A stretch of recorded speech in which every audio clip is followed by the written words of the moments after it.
nga motuna na nga moko union sacrée eza na statut juridique nani coordonnateur non. Union sacrée ils ont regroupé banani.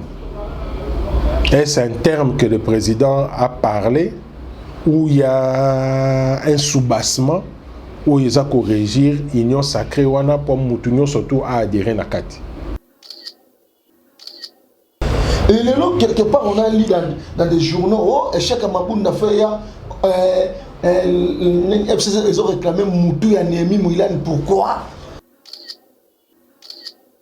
C'était obligatoirement, la présidente du Parlement, le premier ministre, Papa Napsua de Christa Mouimamba, c'était obligatoirement assister à la prestation serment de Jijoua. Bon, dans le politiquement correct, côté wana moi kokose eza moi muke. Lelo zobima comme si membre de notre FCC azali le rôle ndoki, le rôle diable mongo devant ba Congolais. Et ça dit à quoi? Parce que FCC a mal géré le pays pendant 18 ans ou bien et ça, le mot salemana qui fanatisme au biso ba Congolais trop comprendre. Mais biso mokopé, mais gestion na biso. Les bandits kakalikolo et qui titi nase. Biso nyor surtout nous avons tous participé à la destruction en boka na biso. S'occuper le lopé tolobito tele ma biso nyor surtout participer à la construction au Congo. Tokosa lango. Une seule personne en Kokosa le loro mokote. To changer ba chef de l'été belé tant que tozara na langage wana kokokelo komokote oui ezaneti lelo balobi kin bopeto mutazo kombola poitia propriété mais yo bimi aux papier dire que non en 18 ans rien n'a été fait. Nous avons fait la même chose na expliqué ki bandeko tozakolo ba ah Mobutu 32 ans de pouvoir à salier l'autre côté mais ba parents na biso balobaka li kamwana te ba parents na biso ba vivaka les années 70 donc les années 70 de 70 à 80 il y a Mobutu c'était ezaki boom économique à Zaïre oui kokoloba Mobutu sala ke l'autre côté mais Mobutu petanga kotaka na pouvoir et loko na ibisi bango akutaka barrage ainga te akutaka jekamine te akutaka mibate akutaka kilomoto te ba coopérative ba kotono akutaka biloko ebele te akutaka ngote stade de martyr asali ba biloko ebele ba bilanga ba nini tout ça mais gestion na biso tokoloba deuxième pillage. Nous avons quand même évolué sur certains points mais ba point clé oyo bato bakoki kobeta c'était ça parce que les gens ne se retrouvent pas dans le domaine de l'emploi. Hein? Dans le domaine de l'emploi, dans le vécu quotidien.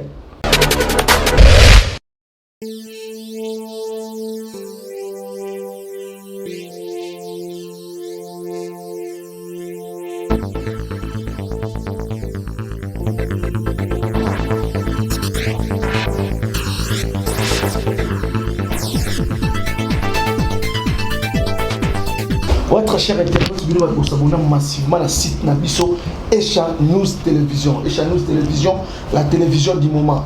Nous avons ça qui vient à travers l'émission Nabiso Lisolo ya Congo. Parce que Biso pas Congo les photos solo là. Crise actuelle.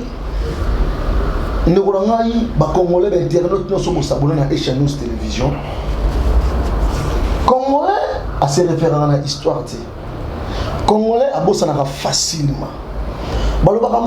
C'est tellement difficile pas très cher internaute, la RDC est en crise et ils ont aussi une analyse politique ou une tendance pour Congolais yoka comprendre na sala nini na se positionner côté nini. Alors ba on dernièrement la bantenne na biso na biki non politicien congolais vous appelez un modèle à suivre. Pourquoi? Parce que là on a un père Kabila est venu, Mobutu Mabe, Baena Kabila. Les autres chaque jour, il a quitté FCC, a commis l'union sacrée. L'hôpital de l'union sacrée, vous allez alors, très cher internaute, c'est la raison pour laquelle, tous ensemble, on a Papa Maurice Polo, un analyste politique, président, il y a parti politique, sa tendance aux Ezali, les patriotes de la République. Ensemble, on a hier, tous ça la solo, tous ça la analyse par rapport. Il y a crise actuelle. Papa Maurice, bonjour. Bonjour, Ndekwapo. Papa Maurice, République démocratique du Congo actuellement est en crise. Parmi les gens qui maîtrisent l'histoire de la République démocratique du Congo, dans le Barango, Wanezanga, Yoza, parmi les gens, comme si l'histoire s'est répétée, Papa Maurice. Donc, ça sont qui est en 1960-61, Marmeliga entre Parlement, président de la République, primature. Non, tout le monde a l'élo. Avant tout, on a une actualité. L'histoire s'est répétée ou bien comment? Bon, si l'histoire s'est répétée, laissons-nous les bisous congolais tout tira pour le lot se retrouver sur la carrière autour de la Bon, l'histoire s'est répétée, surtout l'histoire s'est répétée, oui, s'est répétée, mais pas dans les mêmes contextes. Ok. Le contexte est différent parce que dans 60, le conflit Oyo et c'est créama qui est plus entre le président de la République et le Premier ministre. Bon, conflit comme tel, non, il y a eu simplement divergence, il y a idée, na divergence, il y a savoir-faire, divergence des attributions. Nzela nini oyo et créé qui que complication et quota entre gouvernement oyo Patrice Lumumba Zaki ko dirigeait la présidence de la République. À l'époque, il y a 60, on avait un régime parlementaire. Le président et le premier ministre Bazalaki ici du Parlement. Okay. Le président a été élu au Parlement par les voix du MNC où Ezalaki a Patrice Emery Lumumba. Oui. Dans le deuxième tour, parce que dans le premier tour, a Zouakati. La Bako a remporté Kati. Dans le deuxième tour, il y a MNC de Salaki que président Kassaboubou a comme chef de l'État. Le MNC a Zalaki majoritaire dans le Parlement, majoritaire dans le Sénat. Lumumba, chef du gouvernement. Mais conflit est qu'il quand tant que le gouvernement est à copier sa instruction, na ba mission ou ba ministre ba kende ki kosala. Libanda la présidence a interféré copier sa injonction na ministre aza libanda a signé ba accord mususu sans pour autant que ba document na au préalable et ya na gouvernement attend à soumettre en au parlement ce qui parlement indimi ndeba pesi siko ministre injonction yako signé ba accord wana parce que ezalaki ko engager intérêt mobimba ya nation. Mais le président il a pesa qui directement instruction signé parlement ba mona document na te gouvernement ba zo petan kotanga ngote conflit bandaka nengwana na roki koloba na pesi contexte wana pourquoi na ce contexte actuel de ce qui s'est fait. On parle de la crise mais on parle plus de, je peux même pas appeler ça une crise politique. Pour Nanga Monyango, vous m'excuserez, ça n'engage que moi. Ils ont quoi règlement de compte. Pourquoi? Parce que présidente et Assemblée nationale a assisté à Kate, la prestation de serment. Il y a 3 juges au président à Salaki. Est-ce que, Papa Maurice, pardon, c'était obligatoirement la présidente du Parlement, le premier ministre, Papa n'a c'était obligatoirement assister à la prestation de serment de juge. Bon, dans le politiquement correct, côté wana moi koko seza moi muke na landa qui penda bien par rapport à texte que bon le texte prévoit quoi? Oui, c'est le chef de l'État qui nomme les hauts magistrats et tout. Mais quoi que moko eza par rapport à l'accord na bango ba signa. OK. Ba accord wana estipula nini to yebi ngote. Celle bango moko batu ba yebi. Ba se retrouver na coalition. Ba se répartit ça ba poste. Awa ce qui FC sa koti, awa mutaka chakoti. Awa avant na sala boé, il faut na se consulter.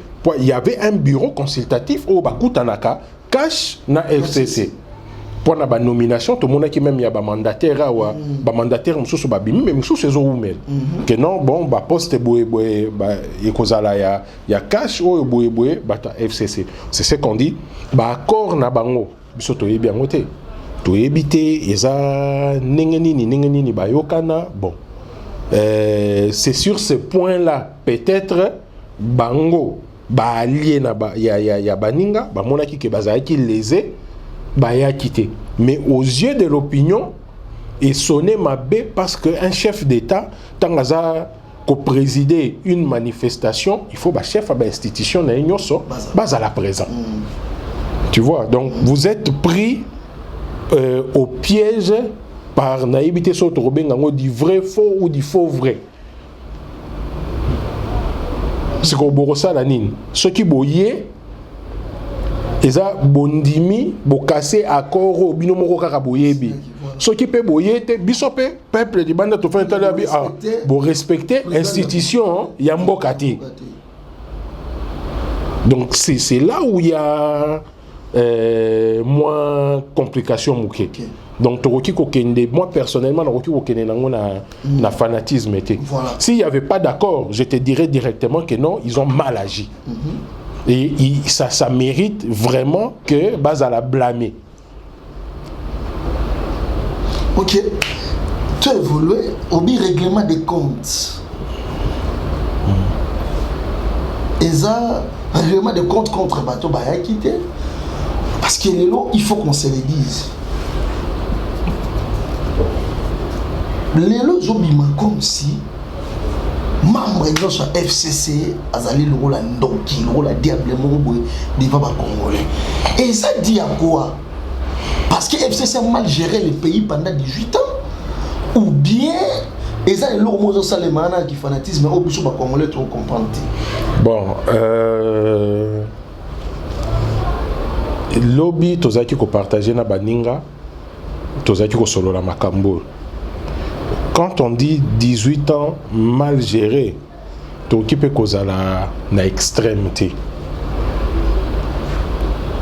Qu'est-ce que le peuple attendait? Nous ne devons pas mélanger les choses. Dans le bas qui n'a pas il y a l'Ikambu. Le président Joseph Kabila a dirigé ce pays pendant 18 ans. Il a fait ce qu'il pouvait faire. Ce qui est zongi simaya 18 ans, tu as qui peine à niveau de communauté. Exactement. Tu as qui peine à niveau de communauté. Nous avons quand même évolué sur certains points. Mais pour moi, clé parce que les gens ne se retrouvent pas dans le domaine de l'emploi. Hein? Dans le domaine de l'emploi, dans le vécu quotidien. Ils ne se retrouvent pas vraiment. Parce que il n'y a pas d'emploi, la vie sociale est très difficile, pour se loger, c'est compliqué, pour lire, c'est compliqué, pour lata, c'est compliqué. Donc, Toroki Koloba sur ces facteurs. Mais sur d'autres facteurs, ce qui est total, na 18 ans mboka yoku kozala boy mboka yoku na ba enrichissement oyo bango bazui, c'est vrai, mais un pays ça se gère pas seul. Un pays ça se gère avec tout le monde et tout le monde doit participer. Tout le monde doit participer, même le petit faible commerçant oyo azo sala mongo azape capable de faire créer une entreprise. Mais toroki koloba ke biso moko pe tozo suivre été. Mais Koloba, balayer, dire que non, en 18 ans, rien n'a été fait. Nous avons fait la même chose. On a expliqué que Bandeko, tout ça, Koloba, Mobutu 32 ans de pouvoir à s'allier l'autre côté. Mais mes parents n'abisso, Baloba les Kamouanate. Mes parents n'abisso, vivaka les années 70, donc les années 70, de 70 à 80, il y a Mobutu. C'était un boom économique à Zaïre. Oui. Koloba Mobutu a salé l'autre côté, mais Mobutu peut être en pouvoir, et l'autre on a ici bango. Akutaka barrage ingate, akutaka jekamine, akutaka mibate, akutaka kilomoto te, ba coopérative, ba cotonneau, akutaka biloko ebele te, akutaka ngote, stade de martyrs, asali ba biloko ebele, ba bilanga, ba nini tout ça, mais gestion na biso, tokoloba deuxième pillage pillage ne mutu et bomi makambo ebele. Oui, mais biso mokopé, mais gestion na biso. Et bandika kalikolo et kititi nase. Biso nyor surtout, nous avons tous participé à la destruction en Mboka na biso.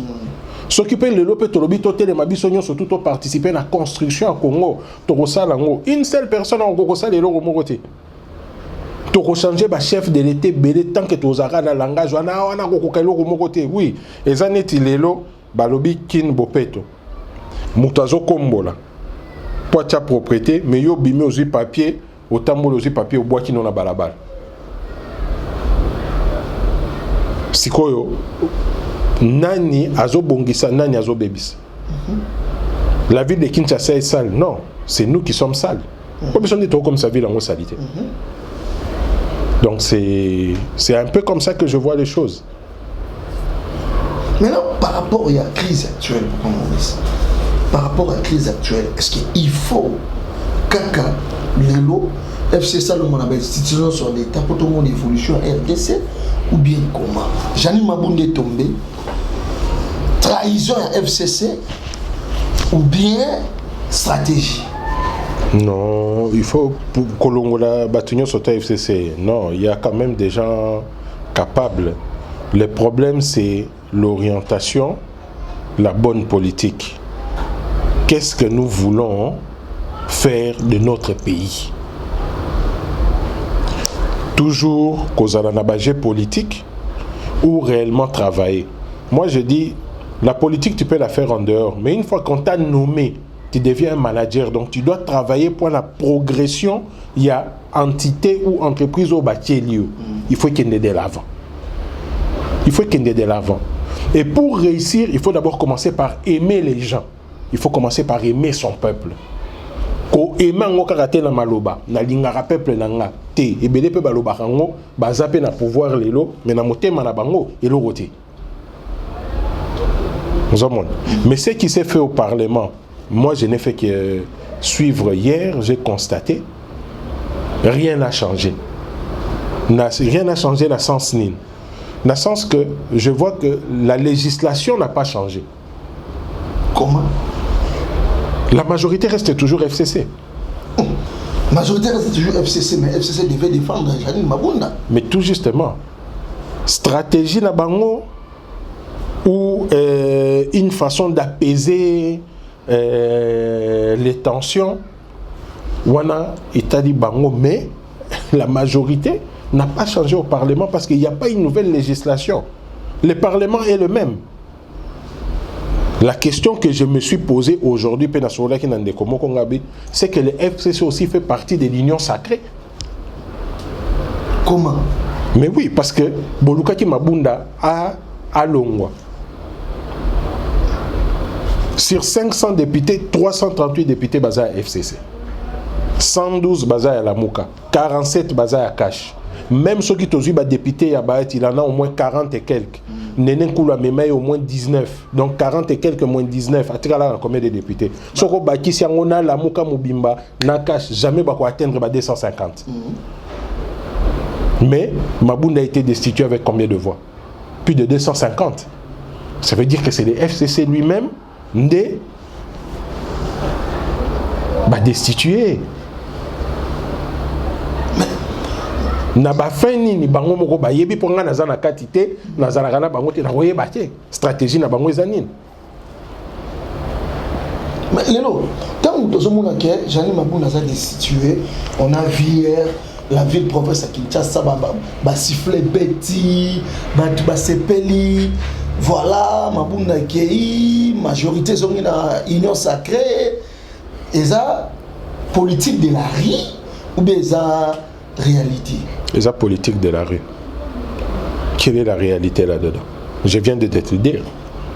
La législation n'a pas changé. La législation n'a pas changé. Pour dire, si union sacrée, ça veut dire que le FCC fait partie aussi de l'union sacrée. FCC peut faire partie de l'union sacrée. Parce que les sages qui ont présidé l'Assemblée hier, Bazab Obédience Nin, sont de quels partis politiques, sont de quels regroupements? On est la politique de la rue, Bazo Mema, Bolim Bissanga Menga na bengo eza diversion. Kokwe ya Mabunda, je ne vois pas quel impact ça sur le plan socio-économique à la République Nabiso. Nazo mona nanga moté. Non, mais c'est Mabunda qui bloquait tout. Qui bloquait quoi? Les lois. Quelle loi? Ce n'est pas elle qui bloque. Non, les lois sont votées par les députés. Mabunda n'est que la présidente qui présidait l'Assemblée nationale. Mais les lois sont proposées par les députés qui ont été élus par le peuple. Et sont votées na kati ya assemblée, na majorité na bango nyonso tout. Et entérimé par les chefs de l'État à bloquer mon nez.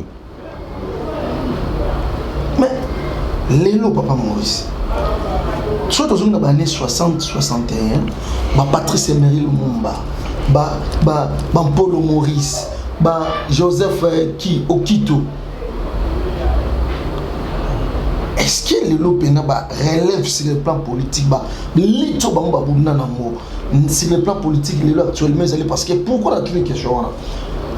Politiciens congolais en soi, tout le monde a un mot. Dans les États-Unis, Barack Obama va être président démocrate. Il est devenu président toujours démocrate. Alors, le président toujours démocrate. Mais si nous sommes en train de voir ici chez nous, et ça, papa Maurice non, le lot, dans FCC, tout le monde s'adhère à FCC. Et le lot, quelque part, on a lu dans des journaux, oh, échec à Mabunda Feya, FCC, ils ont réclamé Moutou et Némi Mouilan. Pourquoi? Parce que il a mal coordonné la FCC. Le lot, tout le monde dit, union sacrée, la plupart, il n'a pas perdu, on a s'adhéré à l'union sacrée parce que là, je prends, il faut que je le dise parce que je suis journaliste d'investigation, Jean-Charles Okoto. Alors, il est membre de PPRD, cadre FCC.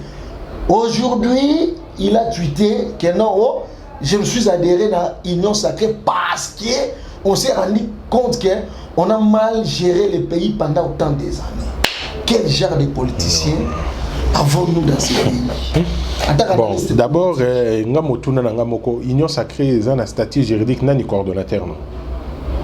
L'Union sacrée est regroupée banane.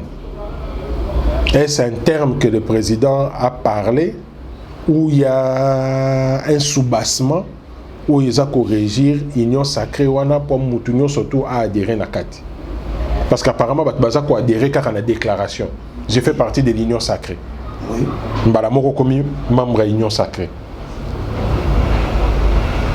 Non. Qui sont censés adhérer à cette union? Qui? Tout le monde. Cette politique, il y a qu'au changer veste nayo nambalamoko, ça ce sont des bateaux se comportent on les bateaux politiquement basé la vision moroté. Basé na bango la vision té. Ba changer na bango ba coloration caméléon à tout moment. À se retrouver qui na parti yo, à longue na parti yo, à se retrouver na parti wana. Nga na tirala ko s'adhérer na parti moroté. Na tirala ko s'adhérer na parti moroté. J'ai été appelé na parti Mouvement National Congolais à prendre part et à diriger jeunesse na bango. Bango mo babenga kanga. Mais na cadre kaka ya Mouvement National Congolais nande toye ko sala les patriotes de la République oyo mikande zanano en cours. Pourquoi? Parce que natalaki sur base il y a mouvement des nationalistes congolais, le contexte dans lequel ça a été créé, c'était pour unir tous les Congolais pour combattre ba parti nyo soto ezalaki na 60 sa connotation tribale. Voilà. Ndé basalaki non tout créer mouvement ya ba nationaliste nyonso, toute tendance confondue. Ba intégré nakati. Mais lelo, pourquoi les patriotes? Parce que vu l'état où tozo kene nango, il faut un véritable patriote battre élément. Exactement. Sans tendance, sans oh nganaza muto ekolo boité, sokoza patriote au lingara Congo, donc oza patriote. Oza na ekolo té. Voilà. Mais ce qui est là, aux Araki na FCC pour monique vent et changer selon yo. Donc non, tu vas se retrouver dans la côte parce que la situation peut basculer. Vaut mieux que je me retrouve là comme ça, naebi, ko tenir, ko bunda, ko résister contre vents et marées. Moi, en tout cas, si j'étais le président Félix Tshisekedi, Batane, on a besoin là-bas. On a besoin de parce que l'objet est balouké là-haut. Oui. L'objet est balouké là-haut. On a besoin de politiciens. On a besoin de intérêt personnel. Même pas pour l'intérêt du peuple. Aujourd'hui, nous avons besoin des hommes où ceux qui a télémitant loba, oso sentir que na malobana le peuple se retrouve na katia malobana pour na ba intérêt na yé. Les até ko perception ba discours politique, ba analyse, ba théorie, ba prophétie. Nous avons besoin aujourd'hui du concret. Tous en a posé à concret, tous en a posé que ba établir ba base solide. Que non to bandit ko développement to ko zonga ka lisusu simate to komisi ko bâtir mais il faut banda bisope na kati ya mutu tant que to banda ko zala kaka surfaciel ko landara kaka wezo lobama politique balabala ko mema biso na dirait système ya eza boza to sala boy pourquoi oyebite balobi kaka fois longwa. On y gagne quoi dedans? Impact nul. C'est comme si le président de la République a formé les portes. Oh, Joseph Kabila a gagné les portes pour l'intérieur du Congo. Oh non, il y a un azolo bon, il y a un contexte, et ça un peu différent. Donc on va condamner quand même Lumumba. Non, Lumumba lingi mindele tout ça. Non, le problème est ça que linga mindele. On sait, il faut qu'on entre êtres humains, pourquoi? Le problème est l'intérêt de la nation. Qu'est-ce que tu m'apportes? Ce qui totali, avènement Joseph Kabila, je pense, élection 2006. Hein? Oui. 2006. L'Union européenne est celle qui a promesse et belé au besoin surtout au Landaka. Donc ça, il est réélu. Mais Tango a gagné l'élection. A bandi mandature nae aide nous surtout et comment qui conditionné topé saboy il faut ça la boy pas topé saboy il faut ça la boy. Or ce côté politique oyo le vent où ils ont soufflé sur le plan politique na kati Afrique ba chef d'état est belé bazolinga sous cause a dicté. Bon, bah, une vision pour la mboka na bango, bah, zolinga sou koza dicté. Alors c'est un combat que le bas peuple ne comprenne pas. Pour d'autres nations, oui, mais pour la RDC est un mboka moko géographiquement très stratégique et très ciblé par plusieurs pays de la communauté internationale compte tenu il y a des ressources naturelles oyo mboko ezako regorger. Donc côté kango kakaboy en tout cas eza facilité et il faut qu'on a la capacité à makasi pour na ko résister. Donc Joseph Kabila a lutté. Moi, ce que je peux dire de ma part, en ces 18 ans de règne, personnellement, mon opinion, les autres le monsieur a quitté le pouvoir en laissant ces pays sans dette, vis-à-vis de tous les bailleurs de fonds internationaux, sans dette, donc un pays libre. Nyongo mon côté, ni à l'Union européenne, ni à la Banque mondiale, ni à FMI, ni à BAD. Nyongo mutute bafuta nyonso na o nyonso tout mobutu atika comme de tout a été payé nga pona nga na lobaka wana ndeza ki bonus oyo république na biso ifali siko profiter nango revenir na maboko ya ba FMI na ba emprunt ba BAD na ba nyongo ça nous ramène na politique de conditionnement. C'est-à-dire que, bon, oui, aux années, on a besoin de copier bon, mais on a été chef du gouvernement. Au sein, ils ont besoin de bon. Il faut obéir. Actualité, M. César, que Joseph Kabila était interdit. Je ne sais pas s'il était interdit de quitter le pays. Mais, chose étonnante, ce matin, il faut qu'il y ait un ici. Bah, voilà, chose qui reporté, on a c'était dit à quoi? Parce qu'il était strictement interdit, réellement interdit, ou bien ça allait caca. Ndeko ponanga na yo pe kaka ninge tozaki kolanda. Ninge tozaki pe kokamo. Si réellement il était vraiment interdit ou lui-même n'était pas encore prêt pour se déplacer compte tenu de la situation ninge zalaki koleka. Mais et à notre grand étonnement, nous tous, tout le monde il est là, on a une image, à Longo Kinshasa, à Bimine aéroport Angeli sans problème, à Québec Kolwezi, il y a un billet, tout le monde a une image, il y a un billet. C'est quand même une bonne chose que de créer des tensions. Pour les autres, ils sont surtout mal à l'aise. Aux Obima, Nakobanga, Mbokango Eza Nini, qu'est-ce qui risque de se passer? Non. Déjà, la tension, déjà, il y a vie. Il y a tension, il y a sécurité. On a toujours risqué même tout ça là-bas AVC. Mais bon, c'est une bonne chose. S'il peut circuler sur tout l'étendue du territoire comme il veut dans son pays. C'est stratégique. Je ne sais pas. Non, oui, voilà, Papa Maurice. Vous avez un plaisir à s'entretenir.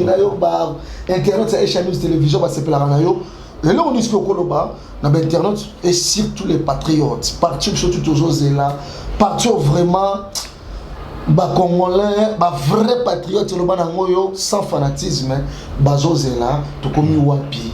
Et tous les et là, on a na bandeko bazolanda les patriotes très bientôt, très bientôt, et Rosala opérationnel.